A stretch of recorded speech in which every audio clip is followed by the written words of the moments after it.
how do you get into comedy? I'd never done it. People said, you can't be in comedy, you're too old. And I go on stage and I do the first line, and the second, and the third line. And the fourth line, they laughed. That had never happened to me before. I was hooked.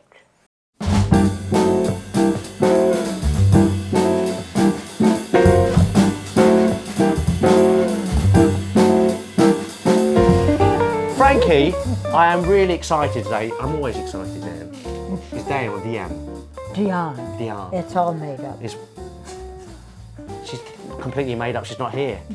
So, this is Diane right, Forrest. Is that made up as well? Yeah, yes. Oh my word. I've got to talk to my agent. This is Diane Forrest, made up person, and I'm very excited. I met Diane at the Comedy Store like 3 nights ago. The Guinness Book of World Records, oldest working stand-up comedian in the world, the wonderful Diane Forrest! You were introduced as the Guinness World Record oldest stand-up comedian. Exactly. We've looked over the internet, the whole world. I'm the oldest. This is a coup. Is that not a coup? Is that the right word, Frankie? It's a coup. Coup. So let's start the interview. I'm very, very happy. So I'm going to start shooting and I'm going to start asking questions. That's the way we roll. You photograph really well. Let me just... So, you've had a long career. So when did you start? Well, I took piano lessons because my mother couldn't stand the banging on the piano. So I've had piano lessons since I'm 5 years old. And so then, as I got older, it was all classical. I wanted to be popular with friends because I was shy. So I finally got pop music lessons, playing the piano and singing. The kids my age aren't going to want to hear Rachmaninoff. So my mother said, get new friends. I said, no. So I learned popular piano, so that way I could perform a little. And then I learned pantomime. And I even made money for it when I went to college in Vermont. But pantomime has a different meaning because I'm doing pantomime, which is like Cinderella or Beauty and the Beast. It's one of these Christmas things. It's very British. And this year, I'm not advertising myself, but at Rickmansworth, I'm doing Philippe Fallope in the pantomime in Rickmansworth. But your pantomime is different. Marcel Marceau. Exactly. Because he was famous as I went into high school and college. Yeah. So we learned huge, wasn't he? stories. And when I went to Paris, I went there in the 60s to have him teach me. And I see him after his show. He says, oh, I'm going to New York for the year. Can you believe it? So you were in touch with Marcel? I met him, outside his show. I mean, an average-looking guy, you'd never know that he's Marcel Marceau. Unbelievable. I says, I'm going to New York. Well, what could I do? So he put me in touch with Monsieur, I forgot the name, Lacoste, something like that. I've heard. Yeah, I think. So I took with him for two years there. Wow. And I learned absolutely nothing. It wasn't Marcel Marceau, and it was this and it was that. So after 2 years of fooling around and having fun in Paris and not learning anything, I took singing lessons. And I go back. I had a ball in Paris in the 60s. Wow. Because it was wild. 60s. And I happened to be divorced because my husband didn't turn out too well. When I married him, I was taking singing lessons then, and I wanted to perform, and he says, no, remember, this is 59, 60. No, these are loose women who are in show business. Wow. I won't let you perform because you'll be a loose woman or blah, blah, bad reputation. So, of course, I didn't do anything. And then I go to Paris, and I was in one restaurant, and somebody, oh, you can play the piano, because there was another piano player. I play the piano, and the French people are listening. In America, they don't listen if you're just playing a piano in a bar or a restaurant. I said, oh, this is all right. And so I started a little performing there. At night, I'd go to different nightclubs. And one of them was called Elle et Lui. So I go there, and I'm waiting for the show, and I'm waiting, and the women are dancing with women and all that. Oh, my goodness, you're shocked. And then the show comes on, and Maria Vincent was the star singer. And I go see her sing. Wow, wow. And so I get friendly with her.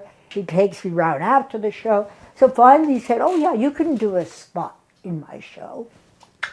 So I go to this thing that night, and there's all these beautiful chorus girls, because Elle is for the women kind of show, and the we was for the men, but I had no idea what was going on.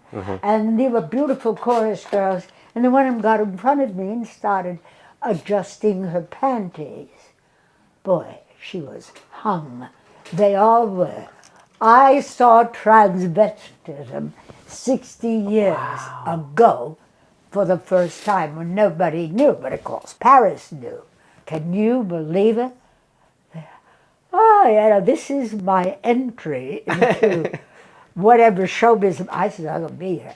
So I went down and I played Hello, Dolly. I had learned, see, that's what was popular in America. Hello, Dolly. Well, nobody listened. They didn't know the song, oh boy. So then I finished, and I said, Dolly, never go away, Dolly, never go away, And a guy gets up in the audience, he says, go away. It's you. Yeah. So I run back, and I said to him, fou le con, because I had learned that, and that's not nice. So Maria comes and says, chérie, chérie, sing another song. I said, you're going to fire me? So I go in, and I sing La Vie en Rose. I was a big hit. Really? You sing to the French, in French, they love you forever. Wow. So I became French. I could sing in French, talk in French. I come back to America. I can't speak English without a French accent. But that doesn't... And my mother would introduce me to friends, and I'd come out, bonjour, how are you? So finally my uncle, who owns and started the Berkeley School of Music, the first... Your uncle? My uncle, Larry Burke, née Berkowitz, yes, Larry Burke. And I had taken, when he first started, I had taken piano lessons there. So I knew him, but he was only an uncle. And so he said, you better go to New York. I got friends in New York who will teach you whatever, get you in the union. And so I'd go to New York with the French accent. So I became a French chanteuse. Amazing. Yeah. Amazing. And that's how I made my living. I'd come back to Paris. Well, I could do the French, but they wanted an American. So what happened is I did the French, and I'd sing an American in Paris, but there was no comedy. Right. I didn't know a thing about comedy. And then we had a little thing called 9/11, and I saw it from my roof. I'm in Greenwich Village, where I live, and a mile from it. And we were on our roof watching, and we were heartbroken. And all of New York and Connecticut, heartbroken. So there was really no music for us singers, pianists, because people didn't want that. Just kind of shut down. They kind of shut down. Wow. Even the television in my area shut down but people were so sad. So I was sick of not performing, and I play golf. Well, I play golf with Caroline, who owns the biggest comedy club in New York. Oh, Carol. So finally, I call her up after a year. How do you get into comedy? I've never done it. I didn't know a thing. So within 3 minutes, she had a coach calling me up, put in touch with another coach, and I had somebody teaching me comedy. And I knew not a damn thing. Never even been into a comedy club Seriously? in my life. And this is... So how old were you when you started that? Then? Well, it was, if I'm born in 34, so it was 2012, Wow. 2013 when I started. How old was I? 65? I don't know. Get the calculator. Hang on. Yeah, you So you're born in 34. I was born in So 34. 66 takes you to 2000. 13. 66, 78. Wow. Yeah, I started it. And this is what I learned. People said, you can't be in comedy, you're too old. They'll heckle you. They'll make fun of you. That it'll be much too late. You can't stay up that late, and you're not funny.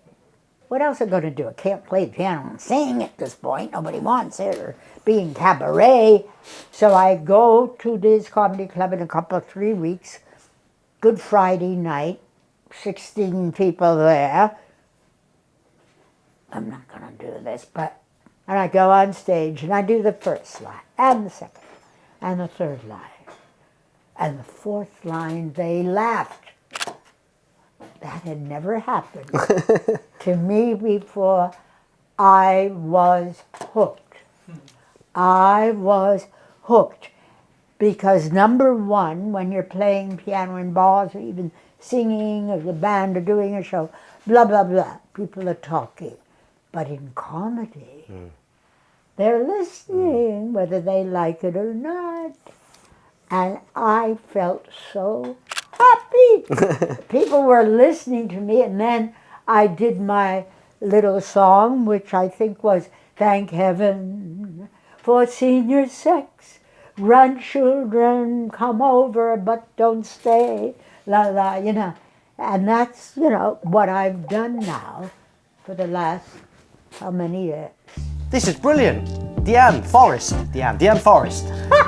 If you're liking this episode, because I'm trying to get on social media a bit, you're a bit on social. Oh, I am, all over it. We'll put I got a that- PR. Give me If you're liking this episode, Yeah. like, comment, and subscribe. That's what I've got to say. Back to the interview. Before COVID, you were in Paris. Yes. So I was in Paris. I was making a career there. Yeah. But the heart wasn't doing so well. Right. So I got the stents put in and all that, and I still didn't feel well. I'll go back to New York because my doctors were there, the real doctors. The real doctors. And sure enough, what happened, even the stents weren't put in right. Oh, really? And in about 6 months, I had a heart attack, and right in the middle of the golf course.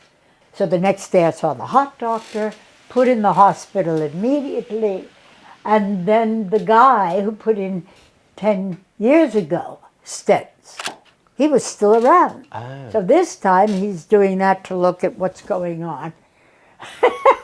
And he says to me, I said, well, didn't you go and clean them out? That's what you do, right? Yeah. He says, no, they're all clogged up and we can't touch them. If I did it, don't ask. I go back to New York and I found a doctor who would put in a pacemaker. Okay. They put in the pacemaker and it's working now That's it? for about 5 years. Really? Yes. That's fantastic. It's fantastic. But the problem is, in another 2 years, they got to change the battery. Right.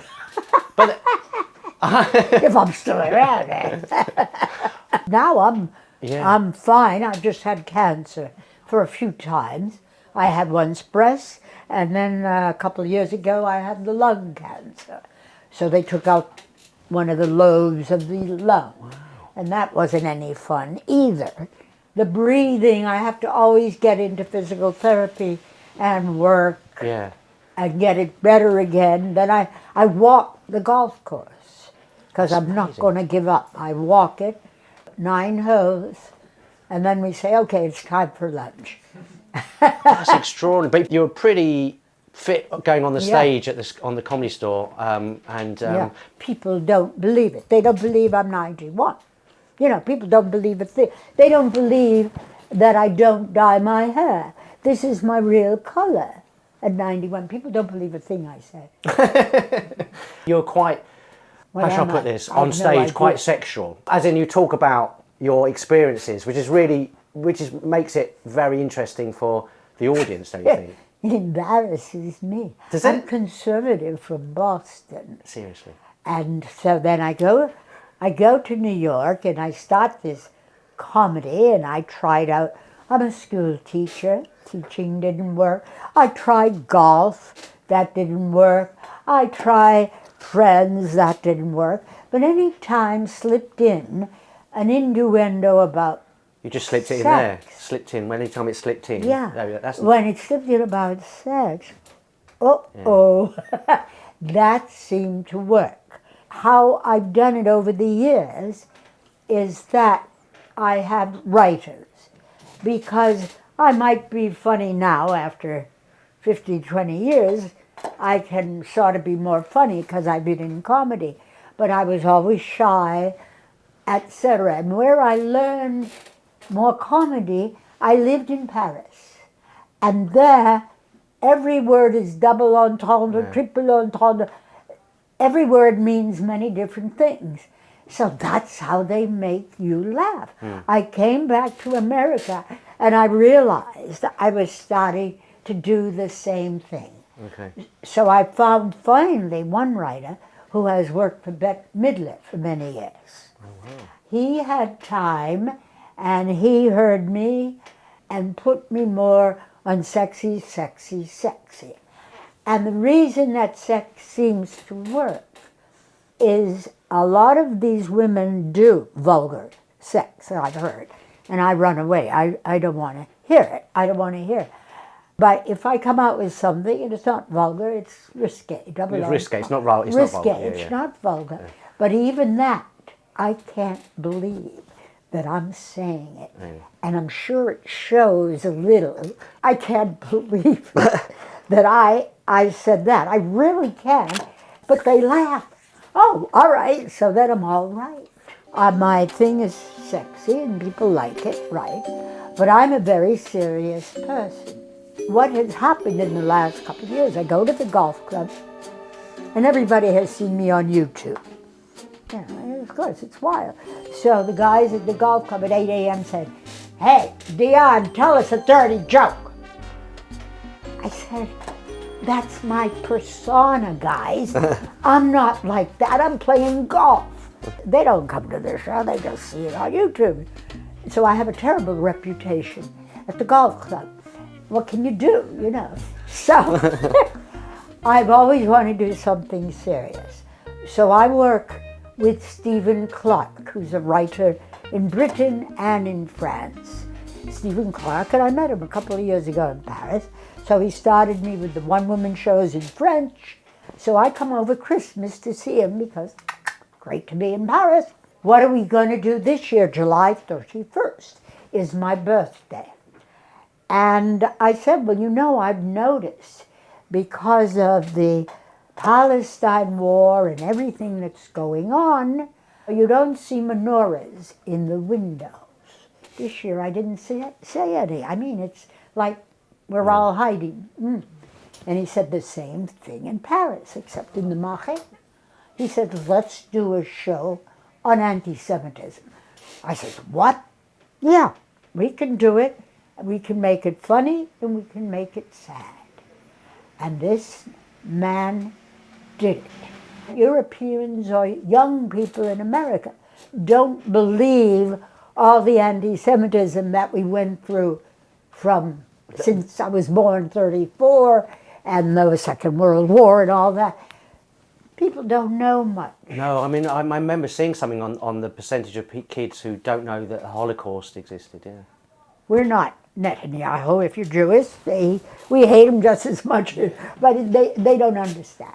So Stephen and I wrote this show with all the stuff that he heard, and I sent him one of the stories is I always wanted to be, I don't know whether you're going to keep this in your show, to be Christian. But as I was growing up, I wanted a Christmas tree. Seriously? Yeah. Oh, yeah. So Daddy went and brought it home. But if Grandpa came over, we'd put it upstairs. Then we lived in a nice place, Newton, near Boston.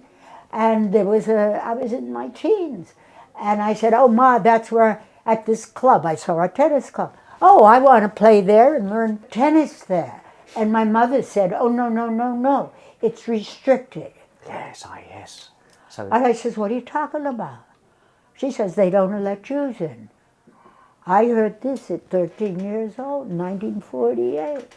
I couldn't believe it. The first song he sent me, Stephen, was, If I Were a Christian, yabba dibba dibba dibba dibba dibba dibba dum. If I were a Christian girl, I could play some tennis. Yabba dibba dibba dibba dibba dibba dibba dum. If I were a bitty bitty Protestant. So I thought, wow, Then we did another song about name changing.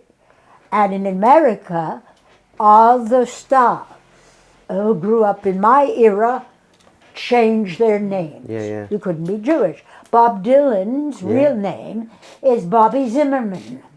Then we have Tony Curtis is Bernard Schneider.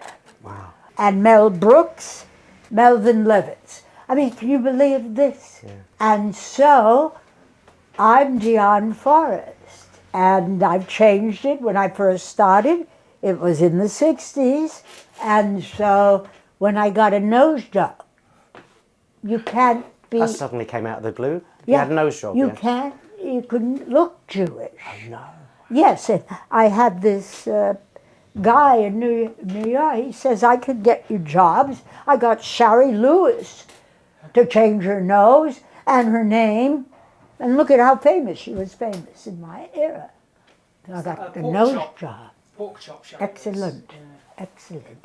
I just remember lamb chop, not pork chop. I said pork chop. Lamb, yeah, I did, yeah. Lamb chop. Yeah, and I know, Shari yeah. Lewis. Oh, that's... Frankie's very good. I've got to take a picture of Frankie. I'll take a Frankie every time I do this because he comes out with knowledge that it shouldn't be in that brain. Is he single? No, he's not, actually. Oh, then forget it. Sorry. Then forget it. Yeah, when you said pork chop, I'd know what. Yeah. But Well, lamb we chop. don't know. Yeah, lamb chop. Oh, that's right. Yeah. Pork chop, not very... Yeah, not very Jewish. Not, yeah. Yeah, That's what I was thinking.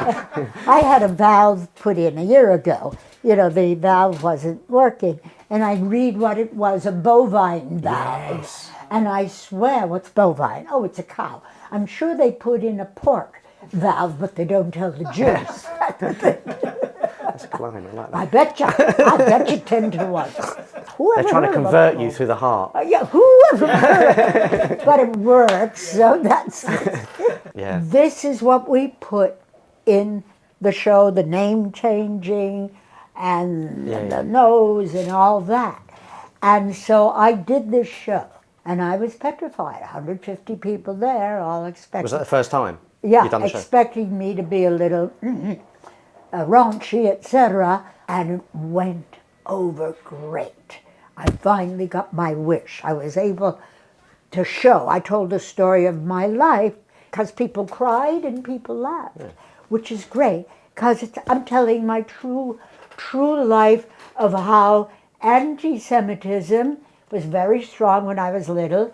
Then in the last couple of years it went away, and now it's back again. Yeah. And my theme song is Everything Old is New Again. So I don't know where I'm going to do it. I just did it.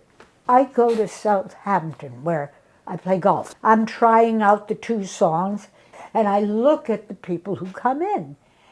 There weren't any Jews there. It was all these Christian people who won't let me in their golf clubs. And I thought, and I told my friend, I said, this ain't gonna work. It worked like a charm. Yeah. This is what's interesting.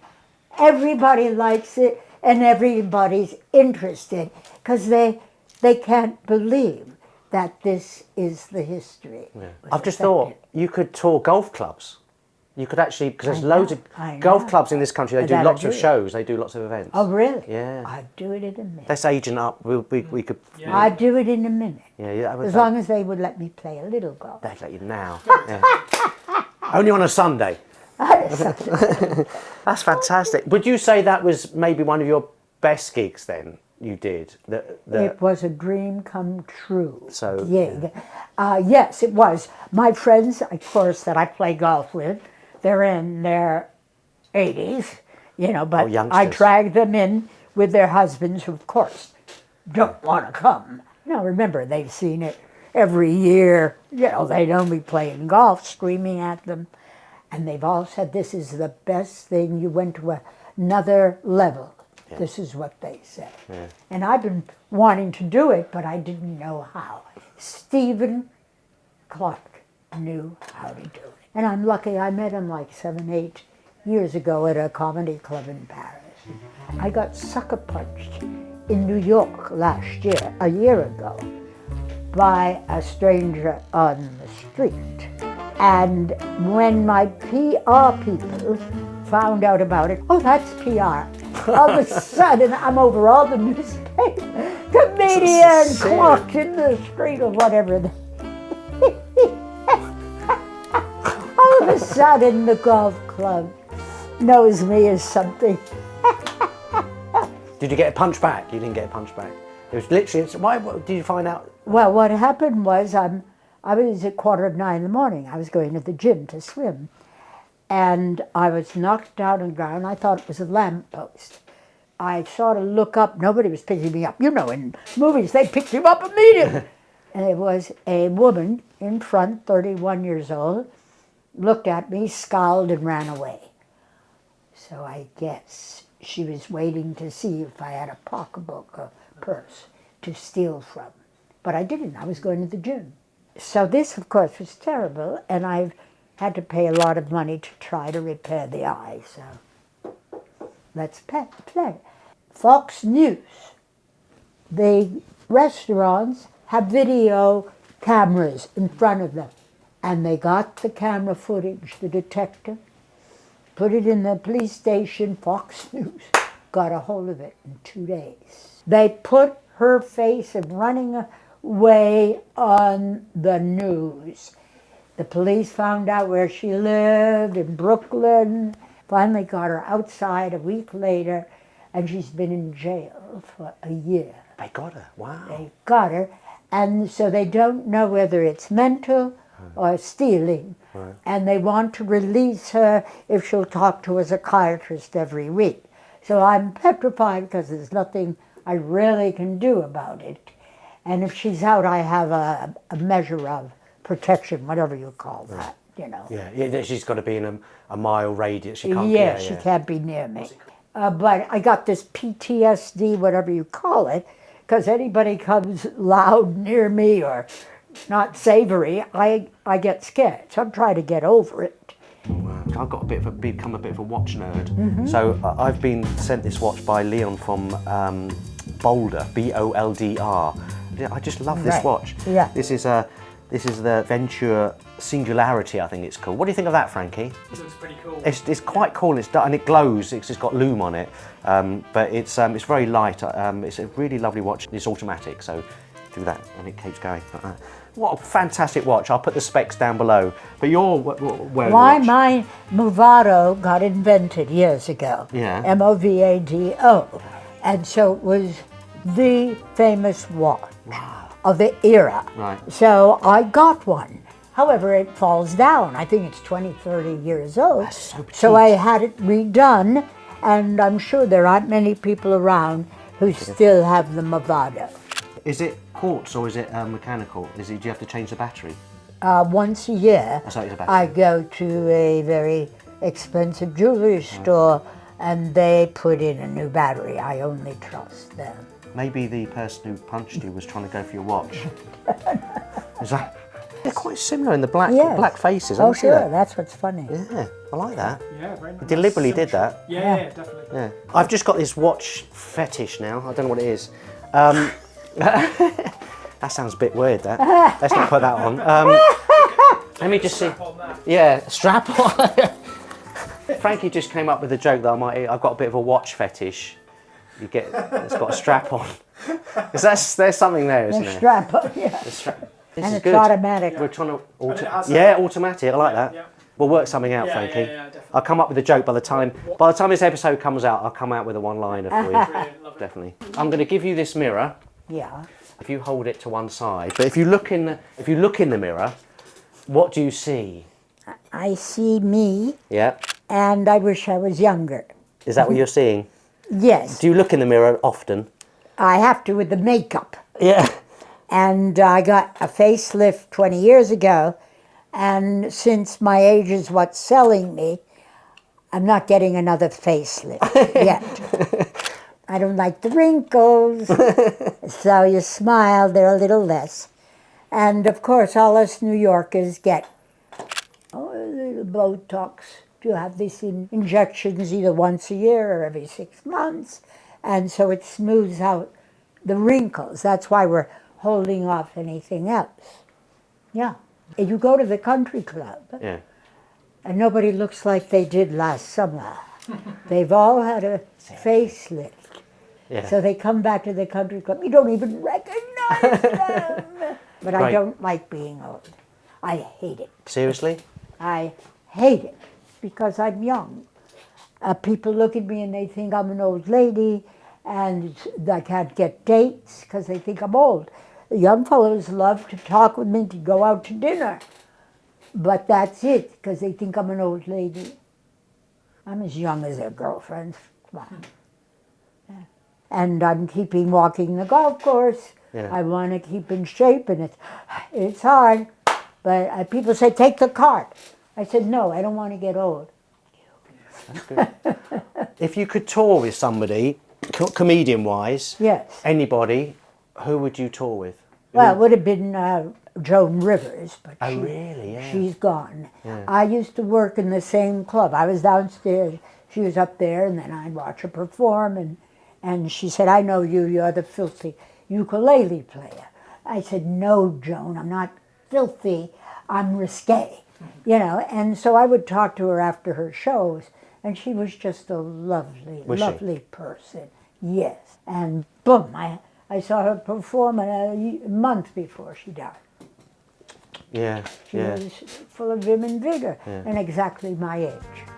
Because it's about photography as well as about comedy and stand-up. I always ask about photography as well, so have you got a favourite photo? Well, there's some that I love of me.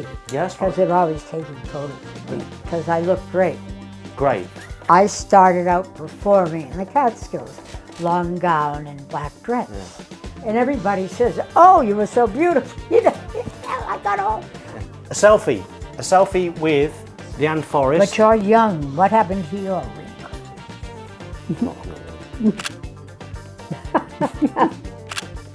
Fantastic, thank you so much. Can I give a hug? Oh, Steve. You've been thank fantastic. You. That was a wonderful interview. Thank you, Frankie. Like and subscribe. Deanne Forrest.